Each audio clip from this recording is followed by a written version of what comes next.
Islamabad high court ने cipher trial 11 जनवरी तक रोक दिया। बानी पीटीआई की दरख्वास्त पर हुक्म इम्तना जारी, आज की समाअत का ऑर्डर जारी। कभी कभी अच्छा भला केस होता है, लेकिन जिस तरीके से चलाया जाता है कि ख़राब हो जाता है। जस्टिस मियां गुल हसन औरंगजेब के रिमार्क्स। GHQ हमला केस में गिरफ्तार शाह महमूद कुरैशी के जिस्मानी रिमांड की इस्तदा मुस्तरद। अदालत के हुक्म पर 12 मुकदमात में जुडिशल रिमांड पर अडियाला जेल मुंतकिल। प्रोसिक्यूटर ने 2 जनवरी तक रिमांड मांगा था। हमारा केस ये नहीं कि कुरैशी साहिब GHQ पर हमला करने वालों में शामिल थे। केस तो ये है कि उनकी तकरीर के बाद हमला हुआ। वकील इस्तग़ासा के दलाइल, मेरे खिलाफ केस घड़ा जा रहा है। शाह महमूद कुरैशी का अदालत में पुलिस तशद्दुद और बदसलूकी का शिकवा।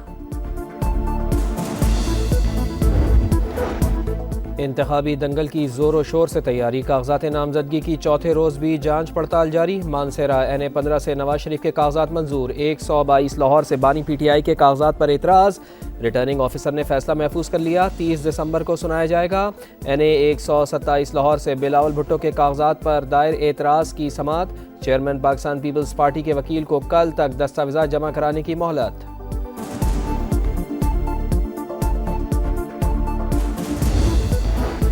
आम इंतखाबात के लिए उम्मीदवारों के चुनाव का इम्तिहान। नवाज शरीफ और शहबाज शरीफ की जेर सदारत पार्लिमानी बोर्ड का 18वां इजलास। मरियम नवाज, इसहाक डार, SN इकबाल और दीगर रहनुमाओं की शिरकत। जिला लाहौर से ताल्लुक रखने वाले उम्मीदवारों के इंटरव्यूज। शहबाज शरीफ आज शाम कराची रवाना होंगे। बशीर मेमन और दीगर रहनुमाओं से मुलाकातें शेड्यूल। सिंध में सियासी मुखालिफिन के इत्तेहाद से खाइफ नहीं है। सूबे में कौमी असम्बली की 50 से ज़ायद सीटें जीतेंगे। पाकिस्तान पीपल्स पार्टी पूरे सिंध में स्वीप करेगी। नासिर हुसैन शाह का दावा, कहा बलूचिस्तान और पंजाब में भी हमारी पोजीशन मुस्तहकम है।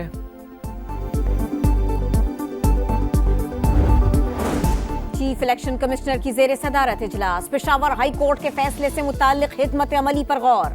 इलेक्शन कमीशन की तमाम सियासी जमातों को लेवल प्लेइंग फील्ड मुहैया करने की हिदायत। PTI समेत किसी उम्मीदवार को इलेक्शन लड़ने से महरूम न किया जाए। तहरीक इंसाफ की शिकायत पर चीफ सेक्रेटरी और IG पंजाब को खत।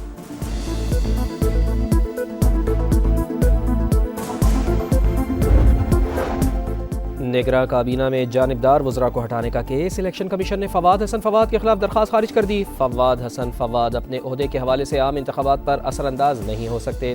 दरख्वास्त बादी नज़र में ज़ाती रंजिश का बाइस लगती है। तहरीरी फैसले का मतन। पाकिस्तान स्टॉक एक्सचेंज में आज भी जबरदस्त तेजी का रुझान। ट्रेडिंग के दौरान 100 इंडेक्स में 1500 से जायद पॉइंट्स का इजाफा। 61 के बाद 62,000 पॉइंट्स की हद बहाल।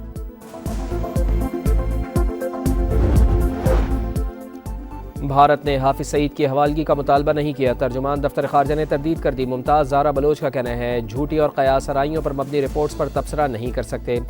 भारत तमाम हुर्रियत रहनुमाओं को रिहा करे। बलूचिस्तान मार्च और लापता अफराद का मसला पाकिस्तान का अंदरूनी मामला है। कोई पुरसान हाल नहीं है, यानी कि ना कारोबार है, यहाँ बैठे होते हैं, आ जाते हैं, शबज निकालो, मोबाइल लेके जाते हैं, पैसे छीन के ले जाते हैं, लेकिन यहाँ पुलिस वाला कोई नजर ही नहीं आता। आप 1000 की नोट जेब में डाल के नहीं चल सकते, हालात ऐसे खराब हो चुके हैं। एक मोबाइल है 10-15 हजार रुपए की, उसके लिए बंदे को मार देते हैं। कराची में लुटेरों का राज, अवाम की जिंदगी अजाब। हर रोज डकैती और चोरी के दर्जनों वाकयात। गली मोहल्ला हो या फिर कारोबारी मराकज, कोई इलाका भी महफूज नहीं। पुलिस कहीं नजर आती है, ना ही कोई एक्शन लिया जाता है। शहरियों का शिकवा। 2023 में खैबर पख्तूनख्वा दहशत गर्दों के निशाने पर खुदकुश हमलों, टारगेट किलिंग और भत्ताखोरी के इजाफी केसेस रिकॉर्ड। रवां साल मजमूई तौर पर दहशत गर्दी के 563 से जायद हमले रिपोर्ट। 181 एहलकार शहीद और 408 जख्मी हुए। पुलिस ने 266 दहशत गर्दों को हलाक, 961 को गिरफ्तार किया।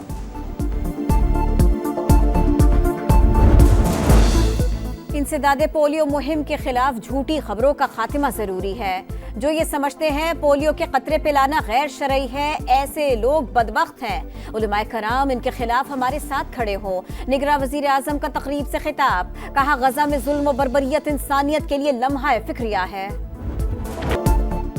इसराइल की सफाकियत और जंगी जुनून बरकरार। दीरुल बलाह, रफ़ा और अल अमल अस्पताल के अतराफ में शदीद बमबारी। मजीद 50 फ़लस्तीनी शहीद। नसीरात कैंप पर हमले में भी 7 फ़लस्तीनी जान से गए। 24 घंटों में 200 से ज़ायद शहादतें। मजमूई तादाद 21,110 हो गई। गज़ा में मोबाइल और इंटरनेट सर्विसेज मुकम्मल बंद। WHO के सरबराह का एक बार फिर इमदाद पहुँचाने पर जोर। अल-क़साम ब्रिगेड के इसराइली फ़ौज पर ताबड़तोड़ हमले जारी। मुतअद्दिद सेहूनी फ़ौजी हलाक। शुजाइया में कई इसराइली टैंक्स और गाड़ियाँ तबाह। हमलों की नई वीडियो जारी। मुल्क के बेशतर इलाके सर्दी की लपेट में। भालाई इलाकों में मौसम इंतहाई सर्द। स्कर्दू में पारा -9 डिग्री तक गिर गया। कालाम -5, कलात हज़ाब -4, ज़ियारत और स्टोर में कम से कम दर्जा हरारत -3 रिकॉर्ड। कराची में मौसम खुश्क, रात को सर्द रहने का इम्कान।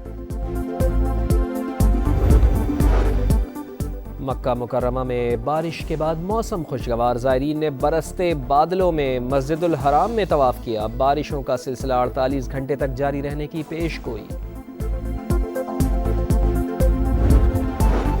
लाहौर में रेस्क्यू 11-12 के एहलकारों की पासिंग आउट परेड। पेशा वराना महारत का अमली मुजाहरा। रेस्क्यू अकेडमी अब तक 24,000 एहलकारों की तरबियत कर चुकी। तमाम एम्बुलेंसेज को मजीद जदीद आलात से आरास्ता किया जाएगा। निगरां वज़ीर आला मोहसिन नकवी का खिताब।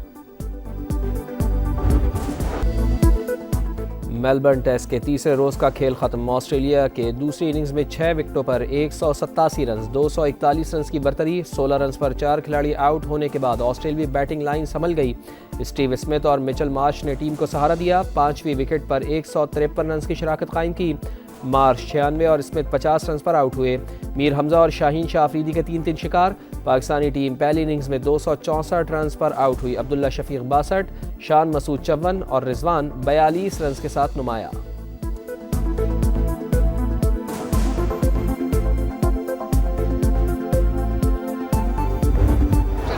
कैचेस विन मैचेस, मगर अब्दुल्ला शफीक कैच पकड़ना ही भूल गए। मेलबर्न टेस्ट में एक और आसान कैच गिरा दिया। 20 रन पर नई जिंदगी मिलने पर मिचेल मार्श 96 रन बना गए। अब्दुल्ला शफीक ने पहली इनिंग्स में भी आसान कैच छोड़ा था। अब्दुल्ला शफीक अब तक 3 कैचेस ड्रॉप कर चुके हैं। कैच ड्रॉप होना गेम का हिस्सा है। अब्दुल्ला शफीक की गुफ्तगू। कैचेस विन मैचेस, मगर अब्दुल्ला शफीक कैच पकड़ना ही भूल गए। मेलबर्न टेस्ट में एक और आसान कैच गिरा दिया। 20 रन पर नई जिंदगी मिलने पर मिचेल मार्श 96 रन बना गए। अब्दुल्ला शफीक ने पहली इनिंग्स में भी आसान कैच छोड़ा था। अब्दुल्ला शफीक अब तक 3 कैचेस ड्रॉप कर चुके हैं। कैच ड्रॉप होना गेम का हिस्सा है। अब्दुल्ला शफीक की गुफ्तगू। और इंग्लिश प्रीमियर लीग में मैनचेस्टर सिटी का पलट करवार। 1 गोल खसारे में जाने के बाद एवर्टन को 3-1 से हरा दिया। पॉइंट्स टेबल पर दिफाई चैंपियन का चौथा नंबर चेल्सी ने क्रिस्टल पैलेस को 1 के मुकाबले में 2 गोल से शिकस्त दी।